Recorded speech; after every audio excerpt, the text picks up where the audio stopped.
मित्रांनो नमस्कार. तुम्ही पाहत आहात चाट मसाला. युद्ध सुरू झालं की सोनं महाग होतं, पण यावेळी उलटं घडलंय. इराणमध्ये 28 फेब्रुवारी 2026ला हे युद्ध सुरू झालं आणि त्याच्या आधी भारतात 10 ग्राम सोन्याचा भाव होता सुमारे 1.59 लाख रुपये.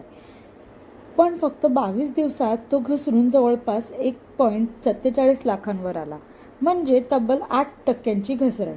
आंतरराष्ट्रीय मार्केटमध्ये तर अजून मोठी घसरण दिसली. आता प्रश्न येतो, असं का झालं?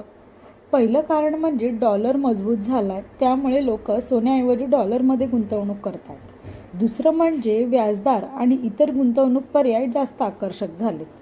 तिसरं कारण असं की 2025मध्ये सोन्याने जोरदार वाढ दिली होती, त्यामुळे आता लोक प्रॉफिट बुक करतात.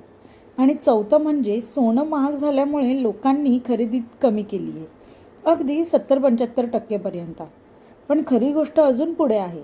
जर रुपया अजून कमजोर झाला आणि युद्ध वाढलं तर 2026च्या शेवटी 10 ग्रॅम सोनं थेट 2 लाखांपर्यंत जाऊ शकतं.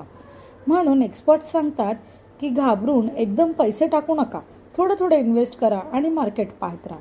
अशाच भन्नाट आणि कामाच्या अपडेटसाठी लाईक करा, शेअर करा आणि चाट मसाल्याला सबस्क्राईब करायला विसरू नका. धन्यवाद.